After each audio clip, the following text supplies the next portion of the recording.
বলেছি। তো খুব স্বাভাবিকভাবেই আমরা প্রত্যেককেই নিজের নিজের অবস্থাটা বুঝতে পারছি যে কোনোভাবেই যে জাজমেন্ট হয়েছে সেটা কোনোভাবেই কাঙ্ক্ষিত নয়। এর থেকেও বড় বড় ঘটনা ইতিহাস আছে ভারতবর্ষে, কিন্তু সুপ্রিম কোর্ট এরকম একটা অমানবিক এবং একটা অযৌক্তিক জাজমেন্ট দিয়েছে, এরকম নজির আজ পর্যন্ত সুপ্রিম কোর্টের প্রতিষ্ঠা লগ্ন থেকে আজ পর্যন্ত কোনোদিন এরকম ঘটনা ঘটেনি। খুব স্বাভাবিকভাবেই এটা অস্বীকার করার কোনো জায়গাই নেই যে এই জাজমেন্টটা সত্যি সরাসরি একেবারে কোনো বায়াসড মানে জাজমেন্ট, এবং এই জাজমেন্টটা কোনোভাবেই নিরপেক্ষ এবং স্বাধীন জাজমেন্ট হতে পারে না। এর নেপথ্যে এমন কিছু তো আছেই যে জন্য আমাদের সাথে চরম রকমের বেআইনি কার্যকলাপ করা হলো। আমাদের যে শেষতম ভরসা, আমরা যেখানে ভাবি যে আইন আমাদেরকে রক্ষা করবে, সে আইন আমাদেরকে রক্ষা তো করলোই না, উপরন্ত আমরা যারা মানে নির্দোষ, সেই নির্দোষকে বলি দেওয়ার জন্য পুরোপুরিভাবে পথ প্রস্তুত করলো সুপ্রিম কোর্ট। তো সেই কোর্টের প্রতি আর আস্থা ভরসা অন্তত আমাদের নেই, এবং নেই বলাই যায়। এই কারণেই বলছি যে আমাদের সঙ্গে চরম রকম ঘাতক এবং বিশ্বাসঘাতকের ভূমিকা পালন করছে সুপ্রিম কোর্ট। তো এইরকম জায়গায় আমাদের কিছু আর কি তাহলে কিছু করণীয় নেই? আমাদের সেই পথ এখন আমরা বিভিন্নভাবে খোঁজার চেষ্টা করছিলাম। একটা খুব সহজ কথা, সহজভাবে তো সকলেই জানে যে একটা রিভিউ পিটিশন আমাদের করতে হয়। তো সেই রিভিউ পিটিশনটা যেটা আমাদের করতে হয় তার একটা নির্দিষ্ট সময় আছে, সেই সময়ে আমাদেরকে করতে হবে। কিন্তু রিভিউ পিটিশনটা যে আমরা করব, আমাদেরকে একটু খুব স্ট্র্যাটেজিক্যালি এগোতে হবে। আমরা লয়ারদের সঙ্গে সেই বিষয়গুলো নিয়েই আজকে অনেকক্ষণ ধরে আলোচনা করেছি। আর একটা জিনিস, যে রিভিউ পিটিশনের আগেও বেশ কিছু কাজ থাকে যেটা অথরিটি দ্বারা করাতে হয়। আমরা অথরিটিদের সাথেও কথা বলেছি, এবং এখান থেকে ফেরার পর সেই চেষ্টাটা আরও হবে, অথরিটির মারফত আরও কিছু কাজ করিয়ে সেটাকে আমরা নতুন আর একটা বিষয়ের কথা, আইনি কথাই ভাবছি, যেটা দিয়ে আমরা আমাদের পরবর্তীভাবে বাঁচার যে চেষ্টা, সেটাকে করার একটা চেষ্টা চালাচ্ছি। সেটা আমরা করব যেমনভাবেই হোক। কিন্তু আরেকটা যেটা বিষয়, যে এই জাজমেন্ট যেটা এসছে, বায়াস জাজমেন্ট, অযৌক্তিক জাজমেন্ট, সেই জাজমেন্টের উপরেই আমরা স্কুল তো যাচ্ছি না, এবং যার কাছে যা খাতা আছে, এইচএসের খাতা বা যা খাতা, সব ফেরত দিয়ে দেবেন। কোনো খাতা কারো দেখার কোনো দরকার নেই। আমরা কি পরবর্তীকালে কি পদক্ষেপ নেব সেগুলো তো নেবই, তবে এত ভেঙে যারা পড়ছেন, সত্যি তো ভাঙার মতোই ব্যাপার। এরকম ধাক্কা অন্তত সুপ্রিম কোর্ট, যাকে আমরা শেষতম আশ্রয় বলি, এবং যে বিচার ব্যবস্থার কাছে এসে মানুষ বাঁচার পথ খুঁজে পায়, সেই বিচার ব্যবস্থায় যদি সম্পূর্ণরূপে বায়াসড হয়, ভঙ্গুর হয়, এবং প্রভাবিত হয়, তাহলে এই ধরনের জাজমেন্ট আসে, এবং এই জাজমেন্টটা নক্কারজনক জাজমেন্ট। আমরা এই জাজমেন্টকে চরম ধিক্কার জানাচ্ছি, এবং যেহেতু আমার জীবন জীবিকা, আমার মৌলিক অধিকারকে কেড়ে নিচ্ছে যে বিচার বিভাগ, সেই বিচার বিভাগকে কোনোভাবেই আমরা আমি অন্তত আর সময়ের চোখে দেখতে পাচ্ছি না, পরিষ্কার কথা। তো সেই জায়গায় আমাদের অবশ্যই রিভিউ পিটিশনের দিকে আমরা যেমন যাই, সে তো যাবই, কিন্তু মনে রাখবেন এই লড়াই শেষ লড়াই। সেই লড়াই শুধুমাত্র কোর্ট দিয়ে হবে না, সেই লড়াই রাস্তা দিয়েও হবে। বারবার আপনারা দেখেছি যে আন্দোলনের জায়গা থেকে আমরা সরে এসেছি। অনেকবার আমরা দেখেছি 5 জন, 15 জন, 10 জন করে আমরা স্কুল খুব প্রিয় হয়েছিলাম। বারবার সেই সময় আমরা বলতাম যে যদি আমাদের জাজমেন্ট রং হয়, ভুল হয়, সেই স্কুলে আমাদেরকে আর ঢুকতে দেবে না। কিন্তু সেই সময় কেউ আমাদের এই কথাগুলোকে গুরুত্ব দেয়নি। আজকেও কি আমরা ওইভাবেই ওই অবস্থানেই থাকবো, নাকি আমরা সত্যি আমাদের শেষ চেষ্টা, মরণ কামড় আমরা দিয়ে আমাদের শেষতম যে রাস্তা, সেই রাস্তাটাকে খোঁজার চেষ্টা করব? আমরা বারবার মনে করছি যে আমরা যদি আমাদের সক্রিয়তা দেখাতে না পারি, তাহলে পরে এই অব্যবস্থাকে ভাঙতে পারবো না। কারণ আমাদের নিয়ে ভয়ঙ্কর রকম একটা নোংরা এবং জঘন্য থেকে জঘন্যতম রাজনীতি হাইকোর্ট থেকে হয়ে আসছে। একদিকে সরকারের তার মানে নক্কারজনক দুর্নীতি এবং সেই দুর্নীতির দায়ে আমাদেরকে ফাঁসানো হলো, এবং সেই দুর্নীতিকে ইস্যু করে একটার পর একটা রাজনৈতিক দল আমাদেরকে নিয়ে একটা তাদের নোংরা ভোট সর্বস্ব নিকৃষ্ট রাজনীতি করে চলেছে। আমরা দেখছি যে বিভিন্ন রাজনৈতিক দলের নেতারা বলছে তারা ক্ষমতায় এলে নাকি তারা হচ্ছে আবার নতুন করে আমাদেরকে নিয়ে আন্দোলন করবে, তারা নাকি আমাদেরকে নিয়ে ইয়ে করবে, ইত্যাদি ইত্যাদি করবে। তাহলে তাদের কাছে আমাদের প্রশ্ন, তারা একটা মানুষ জীবন্ত থাকার অবস্থায় তার পাশে থাকবে না, যখন তারা মরে যাবে তখন সেই মরার লাশ নিয়ে তারা রাজনীতি করবে। আমরা সুপ্রিম কোর্টকেও বলছি যে আমরা এত সহজে ছেড়ে দেব না, মৃত্যু দিয়েও এটাকে আটকাবো। আর এটা দায় সুপ্রিম কোর্টকে শুধু নয়, এই সমস্ত নোংরা রাজনৈতিক নেতাদেরকেও নিতে হবে যারা আমাদেরকে নিয়ে রাজনীতি করার চেষ্টা করছেন। লজ্জা লাগা দরকার আপনাদের যারা এই নোংরা রাজনীতিটা করছেন। শুধু শাসক নয়, বিরোধী নয়, শাসককেও বলছি, যদি আমাদের বাঁচানোর জন্য যে প্রচেষ্টা, যে শেষতম প্রচেষ্টা, সেই প্রচেষ্টায় পাই টু পাই না থাকা হয়, আমরা কিন্তু আমাদের মৃত্যুর আগে আর একটা নতুন মৃত্যু কিভাবে নতুন করে তৈরি করা যায়, আমরা কিন্তু সেই জায়গা থেকে আছি, মানে আমাদের অবস্থা সেই রকম আছে। তাই আমরা আমাদের শেষ লড়াই করব, এবং শেষ লড়াইয়ে জেতার জন্য যা কিছু করণীয় আমরা এখন থেকে শুরু করেছি, এবং সেই শুরুটা যেন আমরা যেন ফিরতে পারি সেখান থেকে, এটা বলার। এবং যে বিচার ব্যবস্থায় বায়াসনেস দেখাচ্ছে, সেই বিচার ব্যবস্থাকেও আমরা একরাশ ধিক্কার জানাই। এবং সবচেয়ে বড় ব্যাপার, আপনাদেরকে রিকোয়েস্ট করব, আপনারা বাড়িতে বসে থাকবেন না, অন্তত এবার অন্তত আপনারা ঐক্যবদ্ধ হন এবং বাস্তবটা বোঝার চেষ্টা করুন যে বিচার ব্যবস্থার মধ্যে কিভাবে রাজনৈতিক ধান্দাবাজিটা তৈরি হচ্ছে, কিভাবে বিচার ব্যবস্থার মাঝখানে কিছু লোক বসে থেকে, কিছু আইনজীবী বসে থেকে তারা সেটাকে পার্টি অফিসের মতো পরিচালনা করার চেষ্টা করছে। সেটা আমরা বুঝতে পেরেছি, এবং আমাদেরকে বলির পাঁঠা বানিয়ে তারা নক্কারজনক রাজনীতিগুলো করছে। জাতীয় এবং আঞ্চলিক সমস্ত রকম রাজনৈতিক কার্যকলাপ আমাদেরকে ধরে করে তারা সুবিধা নিতে চাইছে।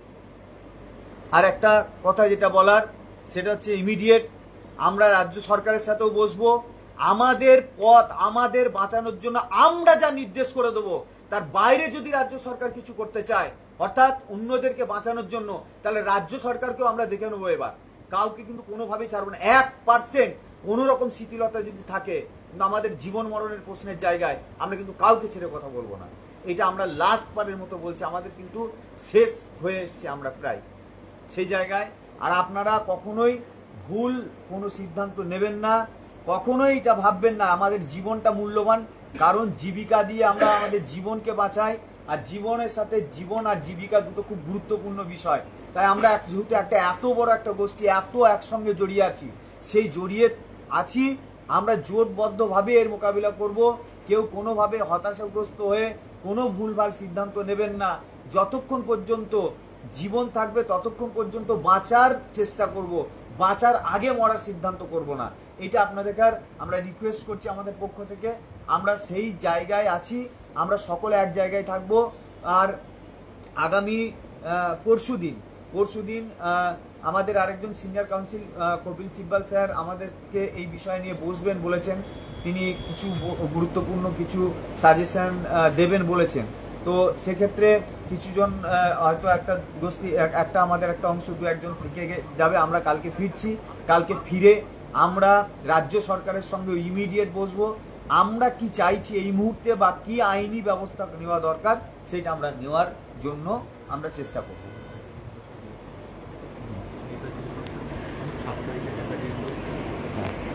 অত্যন্ত দুঃখজনক আমাদের ভার্ডিক্ট এসেছে, যেটা আমরা কেউই আশা করিনি। যে আমাদের আগামী যে পদক্ষেপ হবে সেই পদক্ষেপ নিয়ে আমরা আমাদের ভার্ডিক্টের পর থেকেই আলোচনা করছি বিভিন্ন লয়ারদের সাথে এবং সবার সাথে আলোচনা করছি। আগামী যে পদক্ষেপগুলো হবে আমরা পরপর জানিয়ে দেব, সেরকমভাবে আপনারা সেগুলোকে ফলো করবেন, নজর রাখবেন। এবং অনেকে দেখলাম কোশ্চেন করছেন যে কাল থেকে কি আর স্কুলে যাব না। অ্যাকর্ডিং টু আমাদের সুপ্রিম কোর্ট অর্ডার, তো আমাদের কাল থেকে স্কুলে আর চাকরিটা নেই। এখন যদি আপনি স্কুলে ফ্রি সার্ভিস বা এমনি যেতে চান আপনি যেতে পারেন, কিন্তু আইনত আমাদের চাকরিটা যেহেতু নেই, সুতরাং স্কুলে যাওয়া আমাদের কিন্তু আর দরকার নেই। এরপর পরবর্তীকালে কি পদক্ষেপ হচ্ছে, কিভাবে আমাদের এই সিচুয়েশন থেকে বেরিয়ে আসতে পারবো, তার পরপর যেগুলো আমাদের কাছে আসবে সেগুলো আমরা জানিয়ে দেব, যে কি অ্যাপ্লিকেশন হবে বা রিভিউ কিভাবে করব, রিভিউ পিটিশন কিভাবে হবে, এবং 7 তারিখ আমাদের মুখ্যমন্ত্রী ডেকেছে সেখানে কিভাবে জমায়েত করব, পরপর সেই পদক্ষেপগুলো আমরা হয় ফেসবুকে নয় ভেরিফাইড গ্রুপগুলোতে জানিয়ে দেবো। আর একটা কথা যেটা মাহবুব বারবার বলল, জানি আমাদের খুব কঠিন পরিস্থিতি, মানে মনের জোর আমরাও রেখেছি, কিছু করার নেই, রাখতে হবে, আপনারাও রাখুন। কোনো ভুল ডিসিশন নেবেন না, জীবন থাকলে লড়াই করতে পারবো। আর আমাদের তো লড়াই করতে বাধ্য করেছে স্বয়ং সুপ্রিম কোর্ট।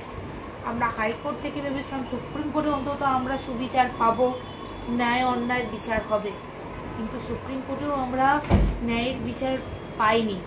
সুতরাং আমাদের জন্য যে অন্যায় হয়েছে তার জন্য তো লড়াই করতে হবে, তো জীবন যদি না থাকে লড়াই করব কি করে। আপনারা মনের জোর রাখুন, কেউ কোনো রকমভাবে ভুল কোনো কিছু সিদ্ধান্ত নেবেন না। বারবার বলছি, একত্রিত থাকুন, মনোবল রাখুন। আজকে যে এই দিন দেখব সেটা কিন্তু আমরা কেউই দুঃস্বপ্ন দেখিনি এখন, কারণ আমরা যে হিয়ারিংগুলো দেখেছি, আমরা আমাদের মঞ্চের তরফ থেকে যথেষ্টভাবে চেষ্টা করেছি সবাইকে পিটিশনার করা এবং বড় বড় লয়ারকে আমাদের যে তথ্যগুলো তুলে ধরা, এবং তার পাশাপাশি আমাদের যে সমস্ত নিয়োগকারী অথরিটি আছে তারাও কিন্তু তথ্য প্রমাণ অনেকটাই তুলে ধরেছে। আমরা হিয়ারিং দেখেছি, লাইভ স্ট্রিমিং দেখেছি, এবং সিবিআই তার তথ্য তুলে ধরেছে। সেখানে আমরা যে ভার্ডিক্টটা দেখলাম সেটা খুবই দুর্ভাগ্যজনক তো বটেই, সেটা আমাদেরকে মানে গুলি করে মারার মতনই ব্যাপারটা। হ্যাঁ, মানে সেই পানিশমেন্টটা দেওয়া হলো, কিন্তু কোনো অপরাধ করা না করেও কিন্তু সেই পানিশমেন্টটা আমরা পাচ্ছি। আর একটা বিষয়, যেটা পানিশমেন্ট পাচ্ছি, আমরা খুব কঠিন পরিস্থিতিতে আছি এটা ঠিক, কিন্তু এর মানে এই নয় যে আমরা পুরো একেবারে ভেঙে যাব, ভেঙে গিয়ে মানে কোনো রকম ভুল কোনো ডিসিশন নেব। বার্ডেন সবারই আছে, এবার মানে আমাদের লায়াবিলিটি অনেক থাকে, সেগুলো সব থাকবে। তার পাশাপাশি কিন্তু আমাদের যে যোগ্যতা, আমরা যে যোগ্যভাবে যে চাকরিটা পেয়েছি সসম্মানে, সেটা কিন্তু আমাদের আদায় করে নিতে হবে। এই রায় কিন্তু এখানে আমাদের এই রায় হলো মানে যে আমরা সব দিক থেকে শেষ হয়ে গেলাম তা নয়। অবশ্যই আমরা ভীষণ বড় ধাক্কা খেয়েছি, একদম মানে ভেঙে যাওয়ার মতন অবস্থা, কিন্তু পুরোপুরি ভাঙিনি। সেই যে জায়গাটা মানে আমরা যে এখনো মানে পুরোপুরি ভাঙিনি, সেখান থেকে সোজা হয়ে দাঁড়ানো এবং আমাদের যোগ্যতারা যে আমাদের যোগ্য অধিকার, যোগ্য স্থান আমরা যে ছিনিয়ে নিতে পারবো, সেই জায়গা কিন্তু সেই রাস্তাগুলো কিন্তু আমরা অলরেডি খোঁজা শুরু করেছি। মেহবুবদা অলরেডি বলেছে, সঙ্গীতাদি বলেছে, সেগুলো কিন্তু আমরা এগিয়ে চলবো। কোনোভাবেই দমে থাকার ব্যাপার নেই, আর ভুল ডিসিশনের কোনো ব্যাপার নেই। হতাশা আসবে, আসাটা স্বাভাবিক, কিন্তু সেটা কাটিয়ে নিতে হবে। আমরা শিক্ষক হিসাবে সেটা অবশ্যই পারবো। আর একটা বিষয়, যেটা স্কুলে যাওয়ার ব্যাপার, সেই বিষয়টা অলরেডি বলে দিয়েছে, আর বলছি না। আর মাননীয় মুখ্যমন্ত্রী 7 তারিখে যে বৈঠক করছেন, সেখানে আমরা সকলে থাকবো, ওনার যে অবজারভেশন সেটা দেখব। তার পাশাপাশি বিভিন্ন আধিকারিক বা বিভিন্ন দপ্তরে আমরা কথাবার্তা বলছি এবং ফার্দার বলবো, যাতে আমাদের জন্য ভালো হয়, যা যা করলে যেটা বেটার হয় সেটা করবো আমরা। ঠিক আছে,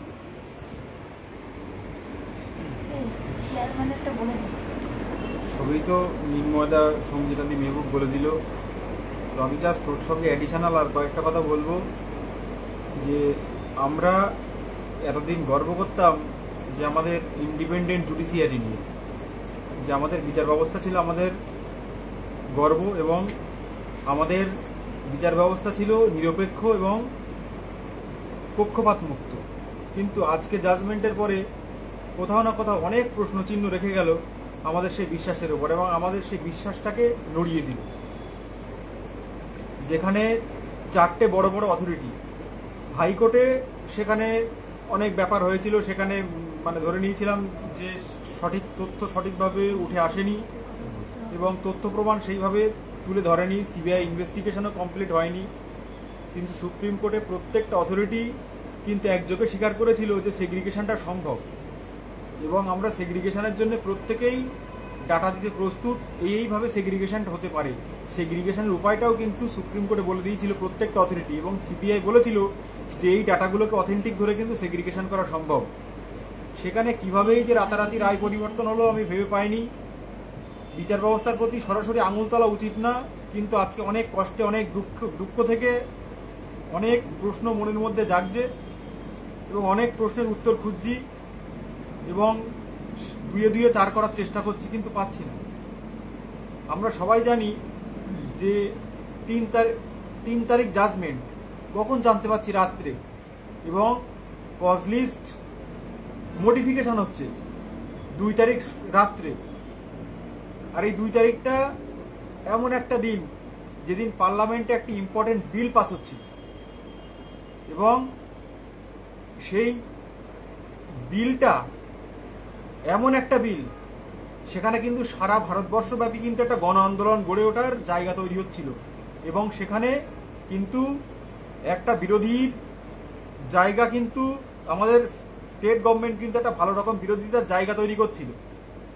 ঠিক সেই রাত্রে হঠাৎ করে কিভাবে কজ লিস্টে মডিফিকেশন হয়ে ডেটটা এসে যায় এবং 12 ঘন্টার মধ্যে জাজমেন্ট হয়, এবং 5 মিনিটের জাজমেন্ট, যে জাজমেন্টটা পুরো একটা রাজ্যকে নাড়িয়ে দিয়ে বেরিয়ে গেল।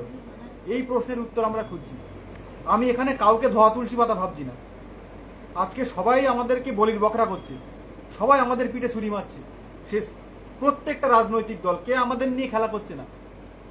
এই সামান্য ধরুন না, এই আমরা যারা 9-10-এর শিক্ষক, বিগত জয়েন করার পর থেকে আমরা প্রত্যেকটা বছর পুজোর বোনাসটা পেতাম। এই লাস্ট বছর দেখেছি এই প্রতিহিংসা পরায়ণ সরকার মাত্র 118 টাকার জন্য আমাদের পুজোর বোনাসটা দেয়নি। তাহলে আমাদের কে ভালো চায়? আমাদের কেউ ভালো চায় না। আমাদের পাশে কেউ নেই বস্তুত। শুধু নিজের যেটুকু করছেন নিজের পিঠ বাঁচানোর জন্য, নিজের সরকার বাঁচানোর জন্য। অ্যাকচুয়ালি আমাদের পাশে কেউ নেই। আমরা আমাদের লড়াইটা, আমাদের ঐক্যবদ্ধ থেকেই আমাদের লড়াইটা করতে হবে, এবং আমরা প্রত্যেকে অঙ্গীকারবদ্ধ হয়ে যে আমরা প্রত্যেকে ঐক্যবদ্ধ হয়ে শেষ পর্যন্ত আমরা লড়ে যাব। দেখুন, আমাদের হাতে আর কিছু নেই, আমাদের আর কোনো পিছু টান নেই, আমাদের সমস্ত পিছু টান দূর হয়ে গেছে, আমরা সমস্ত বাধা থেকে দূর হয়ে গেছে, আমাদের কোনো বাধা বিপত্তি নেই। এখন আমরা সব কিছুর জন্য প্রস্তুত। তো আমরা সবাইকেই এখান থেকে এই বার্তা দিতে চাই, হুঙ্কার দিতে চাই, হুমকি দিচ্ছি যে আমরা কিন্তু সহজে ছেড়ে কথা বলবো না, এবং আমরা ঐক্যবদ্ধ থাকবো, এবং আমরা শেষ দিকে ছাড়বো। আমরা ছেড়ে কথা বলবো না। আজকে একটা রিক্রুটমেন্টে 2014 সালের আপার প্রাইমারি তার মিরর ইমেজ থাকে। কোন জাদু বলে 2016 সাল তার ওএমআর এর মিরর ইমেজটা নষ্ট হয়? এ দায় কার? আজকে এ রাজনৈতিক দল ও রাজনৈতিক দলের দোষ দিচ্ছে, এ ওর ঘাড়ে দোষ চাপাচ্ছে, এ তার ঘাড়ে দোষ চাপাচ্ছে। বস্তুত একটা কি মানে জাস্ট মজা পেয়ে গেছেন, আমাদের মজা করছেন জাস্ট। এগুলো কোনো রাজনৈতিক দলকে আপনারা কিছু বক্তব্য শুনে কখনো কাছের ভাববেন না। সবাই আমাদের বুকে লাথি মেরে চলে গেছে, প্রত্যেকে আমাদের বুকে লাথি মেরে আমাদেরকে মারিয়ে চলে গেছে, প্রত্যেকটা রাজনৈতিক দল। সুতরাং কোনো রাজনৈতিক দলের প্রতি আমরা ভরসা রাখবো না। এই লড়াইটা আমাদের লড়াই। একান্ত আমরা যারা বঞ্চিত হয়েছে, আমরা যারা চারিদিক থেকে আমাদের প্রত্যাখ্যান করা হয়েছে, আমরা প্রত্যেকে ঐক্যবদ্ধ থাকবো, এবং আমাদের লড়াইটা আমরাই লড়বো। ঠিক আছে, যে যা আমাদের জন্য ভালো করতে পারে ওয়েল অ্যান্ড গুড, যে যার মতো করবে, কিন্তু আমরা আমাদের লড়াইটা লড়বো এবং আমরা ঐক্যবদ্ধ থাকবো। বিগত দিনে আমরা ছোট ছোট টিমে ভাগ হয়ে গেছিলাম, সে নানান রকম মতানৈক্যের কারণে। দেখুন, মতানৈক্য থাকবেই, তর্ক বিতর্ক থাকবেই, কিন্তু জীবন জীবিকার লড়াইয়ে আমরা সবসময় ঐক্যবদ্ধ থাকবো। এটা আমার জীবিকার ব্যাপার, জীবন জীবিকার ব্যাপার। এখানে কোনো ইগোর ব্যাপার নেই, কোনো মতানৈক্যের ব্যাপার নেই। আগে আমার জীবন জীবিকা, আগে আমার পরিবার, আগে আমার অন্ন, তারপরে আমার বাকি কিছু। তো সবার কাছে একটাই রিকোয়েস্ট, সবাই ঐক্যবদ্ধ থাকবেন, একতা বজায় রাখবেন, নিজেদের মধ্যে ডিভাইড করবেন না, কারণ এই ডিভাইড হয়ে গেলে আমরা কিন্তু শেষ হয়ে যাব। একটু আগেই বলেছি আমাদের পাশে কিন্তু কেউ নেই, জাস্ট যেটুকু আমরা দেখছি বিভিন্ন রাজনৈতিক দলের মানে সিম্প্যাথি এবং একে অপরের ঘাড়ে দোষ চাপানো, এগুলো জাস্ট আইওয়াশ মাত্র। আমাদের জাস্ট বলির বখরা করা হয়েছে। কিছুদিন আগে দেখেছিলেন এখান থেকে বছর 2 আগে মানে দুটো বড় বড় শক্তি, পৃথিবীর দুটো বড় বড় শক্তি, একটা হচ্ছে আমেরিকা, একটা হচ্ছে রাশিয়া। তো এরা নিজেদের মধ্যে কখনো মারামারি করতো না, এরা নিজেদের শক্তি প্রদর্শন করতো কোথায়? এরা নিজেদের শক্তি প্রদর্শন করতো সিরিয়ায় বোমা ফেলে, কে কত বেশি সিরিয়ায় বোমা ফেলতে পারে। তো আমরা হচ্ছে সেই সিরিয়া, মানে আমেরিকায় এসে আমাদের ঘাড়ে একবার বোমা মেরে যাচ্ছে, আর রাশিয়া এসে একবার আমাদের ঘাড়ে বোমা মেরে যাচ্ছে। তো সুতরাং এই আমাদের লড়াইটা আমাদেরই লড়তে হবে, এবং অনেক কথাই বলেছি কি করতে হবে, কিভাবে আমাদের থাকতে হবে। আর বেশি কিছু বলে লাইভটা বিস্তারিত করব না, বাকিটা আপনারা সবাই শিক্ষক, আশা করি বুঝতে পেরেছেন। এই বলে আমি আমার লাইভ শেষ করছি। শুধু লাস্টে বিভিন্ন কমেন্ট থেকে কয়েকটা কথা প্রশ্ন এসছে, সেটা একটু ক্লিয়ার করে দিই। প্রথমেই যদি আমরা বলেছি যে লয়ার কি বললেন, প্রথমত প্রত্যেকটা লয়ার খুব এই জাজমেন্ট দেখে প্রত্যেককেই খুব স্তম্ভিত, আমাদের মতোই স্তম্ভিত, কারণ তারা কেউই এই জাজমেন্ট এক্সপেক্ট করেননি, এবং এটা যে একেবারেই সত্যি সত্যি হওয়া কোনোভাবে উচিত নয়, হ্যাঁ, সেটা তারা বিভিন্নভাবে বলার চেষ্টা করেছেন। এই জন্য যে দেখা যাচ্ছে যে একজন জাজ যিনি বলছেন যে অযোগ্যদের টাকা ফেরত দিতে হবে, মানে যারা আনটেন্টেড তাদেরকে টাকা ফেরত দিতে হবে, যারা এক্স বা আদার সার্ভিস ছিল তারা সংশ্লিষ্ট দপ্তরে গিয়ে আবেদন করবেন, এবং যারা আমরা যাদের বিরুদ্ধে কোনো অ্যালিগেশন নেই, অর্থাৎ যারা আমরা আনটেন্টেড, তাও তাদেরকেও তিনি আলাদা করে দেখাচ্ছেন। তাহলে যে জাজমেন্টের কপিতেই টেন্টেড আনটেন্টেড আলাদা করে নিজেই দেখাচ্ছেন, এবং যে জাজমেন্টের দিন বিভিন্ন নিয়োগ অথরিটি বারবার সেগ্রিগেশন করতে পারবো বলে দাবি করলেন, তারপরেও এইরকম একটা জাজমেন্ট আসা বাঞ্ছনীয় নয়। কোর্টরুমে থাকার সময় তো আমরা দেখেছি জাজমেন্ট শুনতে শুনতে ঘুমিয়ে পড়ছেন জাজ, অথচ তিনি নো নো নো নো করে সব কিছু কাটিয়ে দিলেন, দিয়ে লাস্টে এরকম একটা জাজমেন্ট দিলেন। তো এটা কখনোই বাঞ্ছিত না। অর্থাৎ একজন মানুষ, আমি পুরোপুরি ডিটারমাইন্ড যে আমি এটা করব, তুমি যা বলবে বলো। তাহলে এতগুলো জিনিস আমার সামনে ছিল, এত মেটেরিয়াল ছিল, সবাই আমরা বিভিন্ন লড়াই আন্দোলন করে যে জিনিসগুলো এসএসসি বা স্টেটকে দিতে বাধ্য করেছি, তার কোনো কিছুই দেখেননি। ইভেন আমরা যে এত বললাম, এত কথা বললাম, উনি কোনো কিছুই শোনেননি। এটা আমরা প্রত্যেকে দেখেছি। অ্যাটিটিউডটা প্রথম থেকেই উনি নিজেই ঠিক করে নিয়েছেন আমি এটা করব, এইভাবে করে মানে হয়তো উনি জাজমেন্টটা দিয়েছেন, যেখানে পুরো খোলামেলা সবকিছু স্পষ্ট হয়ে আছে। তার জাজমেন্টে নিজেই যেটাকে মানে আইডেন্টিফাই করছেন, নিজেই যেটাকে ইঙ্গিত করছেন, তারপরে কি করে জাজমেন্ট এরকম হয়? তো সুতরাং এই জাজমেন্ট কাঙ্ক্ষিত জাজমেন্ট নয়, এটাই তাদের মত। এবং লয়াররা পরবর্তী পদক্ষেপ, সত্যি এর পরবর্তী কি আছে পদক্ষেপে, সেটা আমি বললাম যে একটা হচ্ছে রিভিউ পিটিশন, সেটা আমরা প্রত্যেককেই করব, অথরিটিও নিশ্চয় করবে। হ্যাঁ, আমাদের অথরিটির সঙ্গেও কথা হয়েছে, কিন্তু এই রিভিউ পিটিশনের আগে আরও কয়েকটা কাজ আছে, যে কাজ অথরিটিকে দিয়ে আমাদের করাতে হবে, যেটা ক্ষেত্রে আমাদের কিছু যদি স্বাভাবিক লাভ হয়, সেই লাভটা হওয়ার ক্ষেত্রে একটা গুরুত্বপূর্ণ ভূমিকা নেবে। তাই সেই বিষয়ে আমরা অথরিটির সাথে কথা বলেছি, তারা একমত। যাই হোক, এটা একটা গেল। আর একটা জিনিস যেটা বলার, যে এই যে রিভিউ পিটিশনের কথা বলছি, আমরা প্রচুর একটা অংশ আছি, আমরা নিজেদের একটা গ্রুপে আমরা নিজের একটা অংশ যেমন পিটিশন দায়ের করেছি, আমাদের আনটেন্টেডদের মধ্যে আরও অনেকে আছে যারা পিটিশন দায়ের করেছে।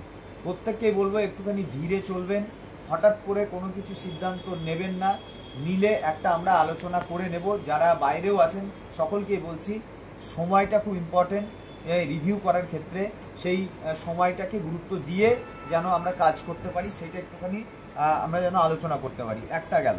আর একটা জিনিস যেটা হচ্ছে যে এখনই এই লাইভের পরেই আমরা বিভিন্ন যে গ্রুপ, আমাদের কোর গ্রুপ আছে, সেই কোর গ্রুপে মিটিং করব এবং যে কথা আমরা স্বাভাবিক এখানে জাস্ট জিস্ট আকারে বললাম সেটা আরও বিস্তারিতভাবে বলতে পারবে, সেখানে অনেকে প্রশ্ন করতে পারবে। সেই জেলা মিটিং যেমনভাবে হতো সেরকম ভেরিফাইড গ্রুপগুলোতে লিঙ্ক দিয়ে গুগল মিট করা হবে, কাল থেকে এটা করা হবে এবং সেখানে আমরা আরও বলতে পারবো, সেখানে হয়তো আপনারা আরও আশ্বস্ত হতে পারবেন। আর একটা প্রশ্ন যেটা হচ্ছে, নেতাজি ইন্ডোর স্টেডিয়ামে মুখ্যমন্ত্রী ডেকেছেন কি একটা ওই বঞ্চিত চাকরিজীবী বা এরকম কিছু একটা করে, এই সংগঠন সম্পর্কে আমরা জানি না, এই সংগঠন সম্পর্কে আমাদের কোনো কিছু জানা নেই। হ্যাঁ, কিন্তু এই যে যদি ভালোর জন্য এই কোনো আমাদের এই যে ডাকা হচ্ছে নেতাজি ইন্ডোর স্টেডিয়ামে, কেন ডাকা হচ্ছে, কি বিষয়ে ডাকা হচ্ছে, আমরা কিন্তু কেউ কিছু জানি না। আমরা নিশ্চয়ই যাব, যেতেই পারি, কিন্তু যদি গভর্নমেন্ট মনে করে যে আমাদের এই উত্তপ্ত সময়ে, আমাদের উত্তপ্ত যে আবেগ এবং আমাদের এই রকম একটা সংকটময় অবস্থায় ওই ডেকে মাথায় হাত বুলিয়ে একটু জল ছিটিয়ে ছেড়ে দেবে, সেটা কিন্তু এত সোজা নয়, এটা কিন্তু মনে রাখবেন, সেটা প্রত্যেককেই বলছি। তাই আমরা ওখানে যাব বা যাব না, বা কি বিষয় আছে ওখানে, কি বলতে চাইছেন, কি চাইছেন, বিস্তারিত জেনে তারপরেই আমরা যাব, এটা একটা। আর আমরা আমাদের ইউনিটির জায়গা থেকে আমরা যে করণীয় সেটা আমরা প্রথমেই বললাম, হুমায়ুনও বললো, সঙ্গীতা বলেছে বা বলেছে, আমরা কোনোভাবেই কাউকে নিজের পক্ষ বাচ্ছি না। আমরা একটা এমন পক্ষ যাদেরকে যুবকাস্টে বলি দিয়ে বিভিন্ন রাজনৈতিক দল, শাসক থেকে বিরোধী, সবাই বিধানসভার ভোটের দিকে তাকিয়ে আছে। সেটা কিন্তু আমরা হতে দেবো না, কারণ আমাদের কাছে আমাদের জীবন আর জীবিকাটা সবচেয়ে গুরুত্বপূর্ণ। তার জন্য যা কিছু করার, যেভাবে করার, সেভাবেই কিন্তু আমরা করব। এটুকু বলার, আপনারা ভেরিফাইড গ্রুপগুলোতে অবশ্যই নজর রাখবেন। আচ্ছা, কমেন্টে অনেকে দেখলাম যে ফেস সিলেকশন নিয়ে অনেকে কোশ্চেন করেছেন। তো একটা বলি যে ফেস সিলেকশন নিয়ে এখনো পর্যন্ত লয়ারদের মধ্যে দ্বিমত আছে যে এটা 2016 ক্যান্ডিডেট মানে যারা অ্যাপ্লাই করেছিল তাদের নাকি সেই ভ্যাকেন্সি যেটা ছিল সেটার উপর, নাকি টিল ডেট সেই ভ্যাকেন্সি এবং সবাই ওপেন টু অল সবার জন্য, সেটা নিয়ে এখনো পর্যন্ত দ্বিমত আছে। সেটা নিয়ে এখনো কোনো ক্লিয়ার নোটিফিকেশন বা ক্লিয়ার কিছু নেই। তো অনেকে কমেন্ট করছেন, তো সেই জন্য এটা একটু অ্যান্সার দিলাম। তো আমরা ফেস সিলেকশনে